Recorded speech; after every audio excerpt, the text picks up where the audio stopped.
My favorite new feature of ModelPort is the ability to add light to imported objects. If you're not familiar with adding light to objects in Archicad of import objects, it's not easy, okay? And so what I'm going to do is I'm going to take you through how you would do this in Archicad without ModelPort, and then I'm going to show you how easy it is to do in ModelPort. So first, we have default options. There's two of them that we do in Archicad typically to add light to an imported object. The first is a pretty simple one.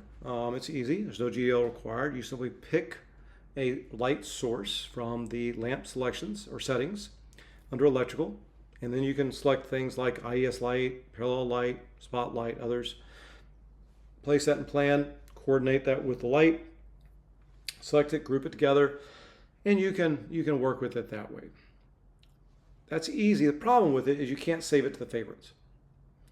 If you wanted to put it in your library, you can't because the light and the object are separate.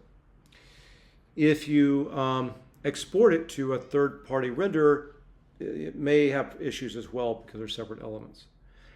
And importantly is the fact that if you're importing a curved surface like this is showing here, you've got that issue of the messy 2D graphics and 3D model. Now the other option or a problem, of course, or I should say the other option, is to add light using GDL. That's programming, coding on the back end. I'm not even going to go into what that would take because it's a lot of work and you really need to be an expert to do that. I don't see this very often, but this is a definite ability to do that. But again, to add the light to the object is really, really difficult to make it one cohesive object. And that's the problem we're solving today with ModelPort. So let me describe the options using ModelPort, and they're very easy, to add that light and then be able to use it as one object in Archicad. So ModelPort also has two options in terms of importing objects, right? As I described earlier. The first is to go download that object from the 3D warehouse, wherever you might want to download it from. If the file format is supported in ModelPort, go to Open 3D Model, bring that in.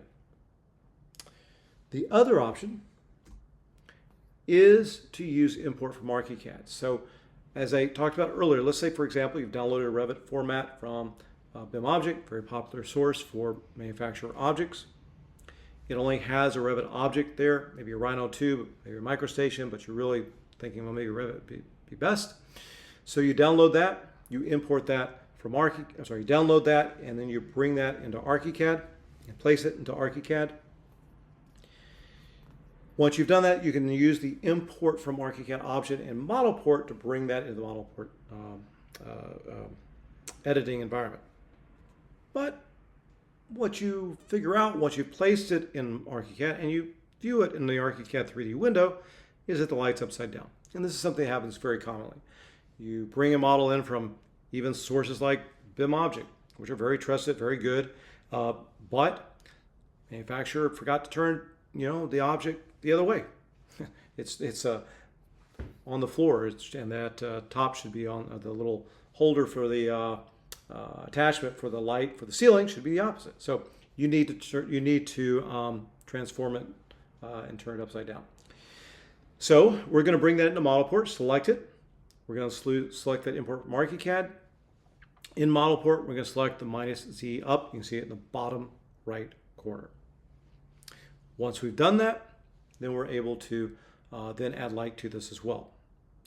So what we're going to do is, the next step, we're going to actually use the first light I talked about. And now we're going to attach or change the subtype of it. So up till today, if you were using ModelPort and you imported an object, it was always an object, okay? It would appear in the object settings. Starting today, you can choose that subtype option, change it to a lamp, and now it will appear as it shows in the bottom left there of these images. In the tool settings, you double click that lamps tool, it opens up the lamp settings, and now you'll see the light as a real light. And so also, because you've changed the subtype, and now enables you to add a light. So previously, if we right-clicked Add Item, it would be Material. Now we can add a light.